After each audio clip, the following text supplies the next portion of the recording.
앞으로 2년간 더불어민주당을 이끌어갈 신임 지도부가 출범했습니다.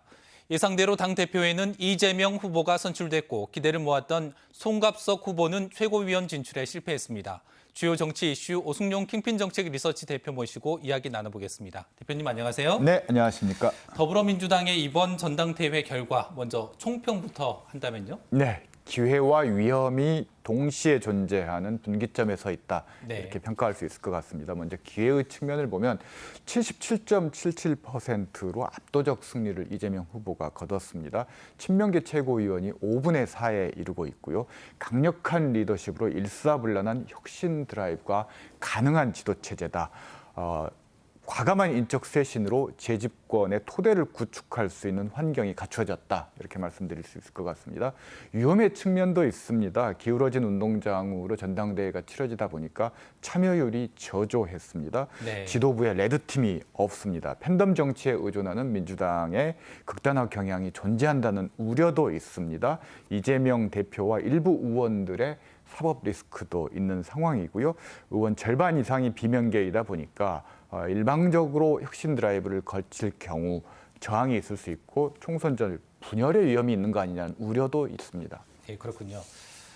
이재명 대표가 실용적 민생 개혁을 강조하며 윤석열 대통령에게 영수회담을 제안했습니다. 성사 여부와 의미 어떻게 보십니까? 일단 이재명 대표는 취임하자마자 영수회담을 제안했고요. 민생 개선을 위해서 총력을 다해야 되고 민생에는 여야가 따로 있을 수 없다라는 메시지를 강조하고 있습니다. 영수회담을 재차 제안을 했었는데요. 오늘 윤석열 대통령과 전화통화를 통해서 당분간 영수회담은 좀 하기 어려운 상황이 됐습니다. 윤석열 대통령이 여야 지도부와 함께하는 자리를 따로 만들겠다라고 약속을 한 상태입니다. 네. 저는 정기국회 앞두고 민주당의 기선제압 성격으로서 아주 효과적인 제안이었다라고 보고 있는데요. 일단 당내 분란으로 지리멸렬한 여당은 영수회담에 동반자가 없는 상태라고 할 수 있을 것 같은데요. 새로운 지도부로 새 출발하는 야당 대 당 지도부도 없는 식물여당이라는 구도를 국민들에게 상기시켜준 효과는 있었던 것 같습니다. 네. 호남 단일 후보를 자처했던 송갑석 후보는 결국 최고위원 진출에 실패했습니다. 호남 정치의 위기가 현실화했다는 지적에 대해서 동의하십니까? 일단 확실한 건 이번 낙선으로 송갑석 의원 개인의 위기가 현실화될 수 있을 것 같고요. 호남 정치의 위기는 민주당의 중원 확장과 연결시켜서 살펴봐야 될 것 같은데 그만큼 중원에서 확장한 만큼 호남의 역할, 비중이 좀 줄어든 결과다라고 말씀을 드릴 수 있을 것 같습니다. 자연스럽게 민주당 내에서 호남의 결정력이 약화가 됐는데요. 지역 내 혁신의 부족 그리고 물갈이 과정에서의 어떤 부정적인 영향 이런 것들로 내부 역량이 약화된 결과물이라고 말씀드릴 수 있을 것 같습니다. 수적 열세는 좀 불가피한 측면들이 있고요. 그렇지만 앞으로 선거 과정들을 통해서 능력 있는 인사를 발굴해서 의제 선점 능력들을 강화하고 지적 도덕적 리더십을 행사하는 것이 호남 정치의 위기를 돌파하는 유일한 길이라고 생각합니다. 네. 이번에는 초유의 지도부 공백 사태를 맞은 국민의힘 이야기 나눠보겠습니다. 우선 법원이 가처분 신청 인용한 이유 어디에 있다고 보십니까? 일단 다소 논쟁적인 결정인 것은 사실입니다.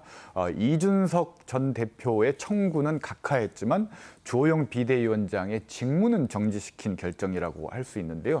그 이유는 이준석은 권리 상태가 아니라 6개월 직무 정지 상태, 사고 상태라는 거고요.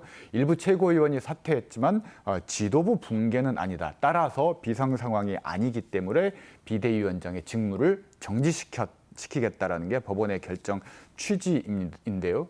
비대위는 인정하는데 비대위원장의 직무는 정지한다라는 것이 다소 논쟁적일 수 있는 부분들이 있습니다. 그렇지만 정당 민주주의 관점에서 본다면 이준석 대표에 대한 축출 시도를 당원들의 권리 침해로 봤다라는 측면에서 해석은 가능한 것 같습니다. 네, 그렇군요. 이런 가운데 국민의힘 비대위는 추석 전까지 새로운 비대위를 출범하기로 했고 이준석 전 대표는 추가 가처분 신청을 했습니다. 갈수록 수렁에 빠지는 거 아닌가 싶은데 어떻게 생각하십니까? 일단 권성동 원내대표의 즉각 사퇴와 이준석 대표와의 정치적인 타협을 모색하는 것이 제가 보기엔 가장 유일한 절충점이라고 생각을 하는데요. 근데 현실은 그렇게 가고 있는 것 같지 않습니다. 전국위를 소집해서 당헌 96조 1항을 개정하겠다라는 건데요. 이건 네. 비대위원장을 재임명하겠다는 수순입니다. 이와 별개로 이준석 대표에 대한 추가 징계, 이걸 곧 제명하겠다라는 의사표시인데요. 이것을 통해서 비상 상황을 실질적으로 완성하겠다라는 의도가 엿보입니다. 이준석 대표는 당연히 재차 가처분 신청을 할 수밖에 없게 되는데 이렇게 되면은 판사 결정에 당의 운명이 좌우되는 상태를 스스로 초래하는 다소 좀 어리석고 무기력한 무능한 시도라고 볼 수 있을 것 같은데요. 질이 멸렬한 여당, 역사상 본 적이 없는 봉숭아학당 꼴이라고 할 수 있을 것 같습니다. 네. 여당인 국민의힘의 혼란 상황이 이어지고 있는 가운데 대통령실이 인적 개편에 나섰습니다. 지지율 회복에 도움이 된다고 보십니까? 일단 직접적으로 지지율 회복을 목표로 하는 것 같지는 않습니다. 오히려 대통령실 내부의 무능한 비서관과 행정관을 면직시켜서 국정 수행 능력을 정상화하겠다는 게 직접적인 목표라고 할 수 있을 것 같은데요. 그 과정에서 면직 대상이 되는 사람들이 주로 윤핵관이 추천한 인사들이어서 자칫 대통령실 내부의 윤핵관 대 검찰 출신 간의 파벌 갈등이 발생하는 거 아니냐, 뭐 이런 지적들이 있습니다. 여러모로 정상이라고 볼 수 없는 대통령실을 정상화하는 것은 뭐 국민 입장에서 바람직한 필요한 일이긴 한데 그렇지 않다면 10%대 지지율로 추락해서 자칫하면 식물 정권으로 전락할 수도 있기 때문에 국가적 측면에서 제발 좀 대통령실 기능 정상화해서 국정 수행 정상화했으면 좋겠습니다.